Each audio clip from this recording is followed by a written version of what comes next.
Hey everyone, Ryan Cratch here. So, we go to the movies to have fun, don't we? Yes, we do. We have our favorites, we have our mild movies, and sometimes we won't. We have movies that are pretty bad. In other words, there's been times I've walked out of theaters before, but not as often. But with that being said, how about I give you the top 5 movies I did not like of 2019? Number 5. Dumbo.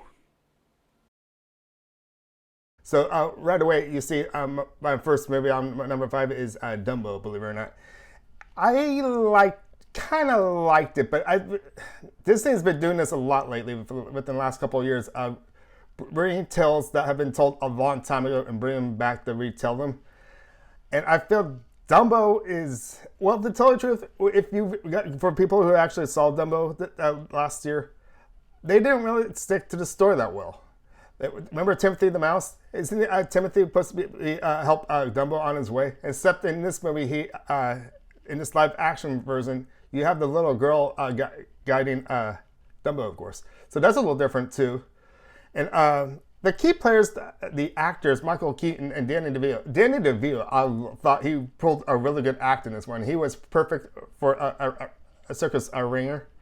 I think that's what they call him, anyways. And he nailed his part really good, I thought. Michael Keaton, I thought did all right. I like him in other roles in other movies, like Beetlejuice, for example. And Batman. Oh, Batman was a really good one. But focusing on Dumbo, I just felt this tale didn't need to be told once again, since Disney's doing these live versions every single year. I may need to follow this year for 2020, The Little Mermaid and Mulan. So Dumbo, I probably won't see it again on Disney Plus, probably. Anyways, for that sake. So let me go to number 4, okay? Number 4. Last Christmas. Okay, so this number 4 is, I felt a little hasty putting this on the list, but I just felt it had to in some way because Emily Clark, who was the female lead actress in this, I like her a lot. I like her in other movies, believe it or not. And I never got the chance to see a Game of Thrones as well, but I've heard she did a really good job in Game of Thrones. And all the people out there are recommending to go see it. But with this movie Last Christmas, I was hoping to laugh a lot before what happened towards the very end. I'm not going to tell you guys for those who actually haven't seen the movie, but it gets emotional towards the end. So I have to give credit for the emotional ride towards the end of the movie. But the comedy, this wasn't there. And I felt I don't think so. I think it's me. But what I was about to say, when you go to the theaters, you're hoping to get a really good crowd. I had a sold-out crowd. I felt half the theater maybe laughed with it, and I was probably the other half that really didn't get along and laughed with it. So I felt this was an absolute dull of a Christmas movie. And I'm hoping there will be better Christmas movies in the future that I actually have. So you have to wait to see what happens for Christmas movies in the near future. Number 3. Charlie's Angels. So yes, you heard it right. Charlie's Angels is my number 3 movie. And believe it or not, the reason it's here is because how many times are you going to have to redo movies and stuff like that? We had the first Charlie Angels they did bring back in 2000 with Drew Barrymore, Cameron Diaz, and Lucy Liu. And then 3 years later, they did a sequel to that. But once again, they moved on once again to make another Charlie's Angels. 2019, but I felt the cast was there. It's just I didn't feel much chemistry between these 3 ladies in a ways. But let me say it was Kristen Stewart, Naomi Scott, and Ella Balinski, if I'm saying her last name right. And I felt the only person I thought that did well in this, believe it or not, was Kristen Stewart. I've never seen her in an action movie like this, and she kicked butt in it. I thought she was excellent, but I just felt Naomi and Ella they're great actresses, but I just felt like this Charlie Angels didn't really mixed up really good, so I don't know what's going to happen with this. Elizabeth Banks was one behind this who wrote and directed this movie. And I believe it or not, with Naomi Scott, I like her as an actress. I thought she was perfect Jasmine in this retail version of Aladdin that came out last year. And believe it or not, Aladdin came pretty close as being one of my favorite movies from last summer, believe it or not. And you probably heard my last one with Dumbo earlier at number 5. I thought Aladdin was more of an improvement. And Naomi Scott shines well in that movie. But let me focus on Charlie's Angels because I'm going beyond my Charlie's Angels talk here. But I'm pretty much at towards the end anyways, because I want to start moving on. I don't want to make this too long. And once again, I just thought this Charlie's Angels had the action, but it wasn't well enough as the action just as well, just believe it or not. So let's go ahead and just get to number 2, because I'm making up a sweat here just talking about this Charlie's Angels movie. Okay, number 2, please. Moving on to our number 2 movie, Dark Phoenix. Okay, so I'm on number 2. As you guys just saw, my number 2 movie is Dark Phoenix, believe it or not.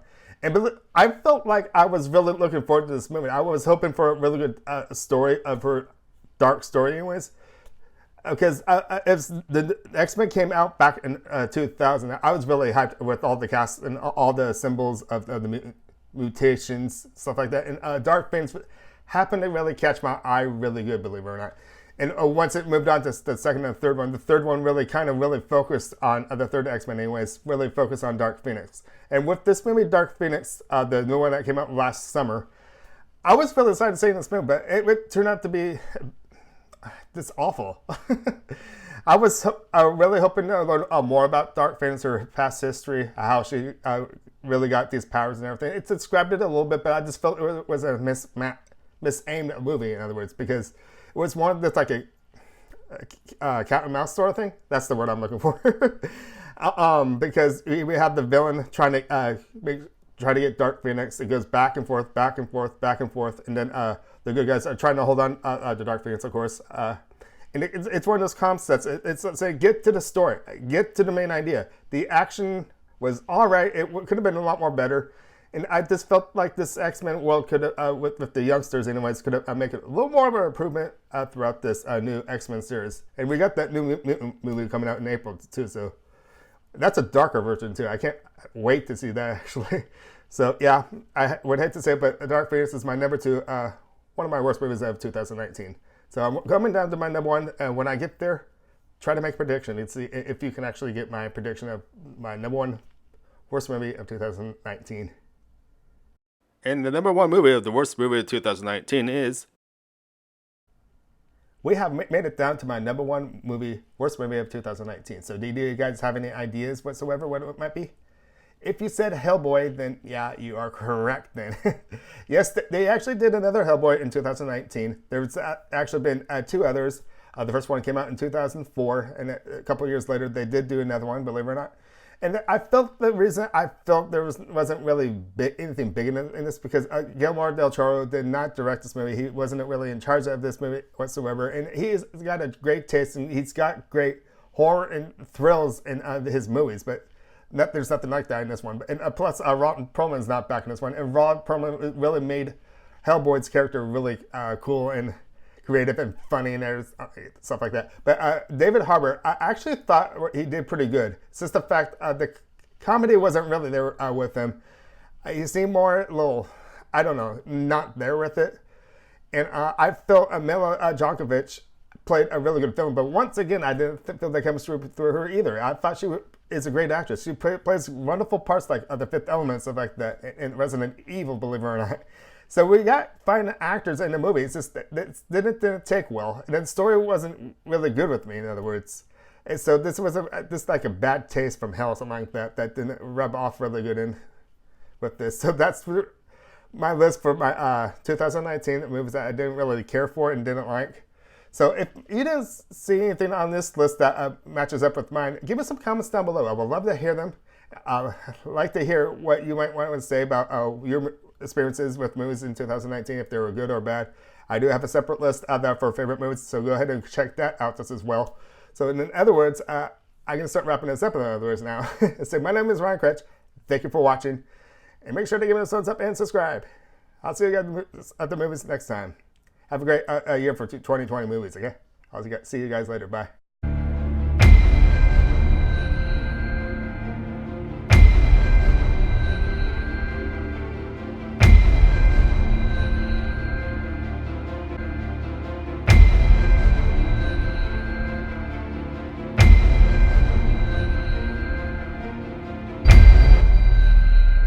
as we say in Hollywood, that's a wrap.